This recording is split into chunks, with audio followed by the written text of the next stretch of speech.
ఇవి పండు మిర్చీలు 100 గ్రాములు.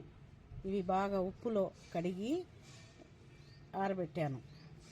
ఇది గోంగూర పండు మిర్చి చట్నీ ఈరోజు చేసేది. చూద్దాం. ఇంతవరకు ఇది పొద్దునేసాను ఎండలో, ఇప్పుడు దాకా ఆరాయి. బాగా ఆరాల, తడి లేకుండా. పండు మిర్చి నిలవ పచ్చడి. ఇది బాగుంటుంది. గోంగూర పండు మిర్చి నిలవ పచ్చడి. ఎండుబెట్టిన గోంగూర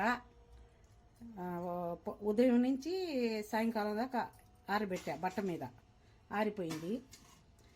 5 కట్టలు ఇది గోంగూర, ఎర్ర గోంగూర.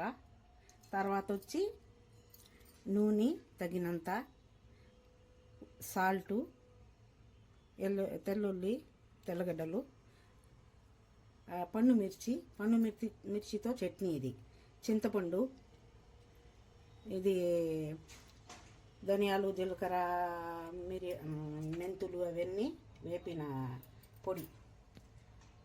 ఇది వచ్చి తాలింపు గింజలు. ఇవి కావాల్సిన పదార్థాలు. ఇంగ కూడా ఉంది. ఈ గంటతో 2 గంటలు నూనె,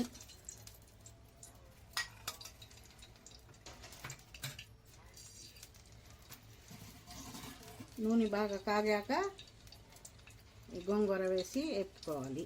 బిస్మిల్లా.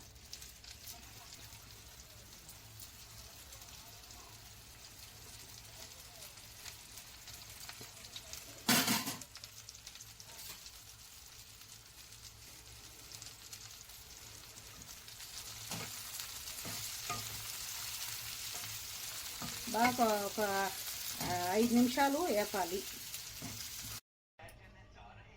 గోంగూర వేయించినాక ఉప్పు, చింతపండు, తెల్లగడ్డలు అవన్నీ మిక్సీలో వేసాను. తర్వాత ఇవి కూడా మిక్సీలో వేసుకోవాలి.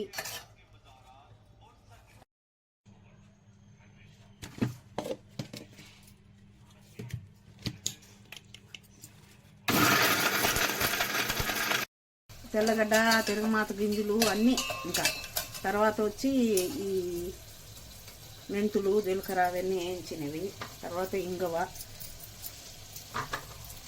తర్వాత ఇవన్నీ వేగాక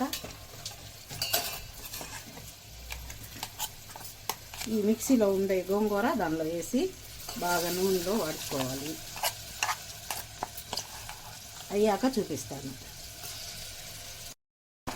గోంగూర పండు మిర్చి చట్నీ అయిపోయింది. ఇది 2 రోజులు బాటిల్లో వేసుకొని 2 రోజుల తర్వాత తినండి. బాగా రుచిగా ఉంటుంది. అయిపోయింది.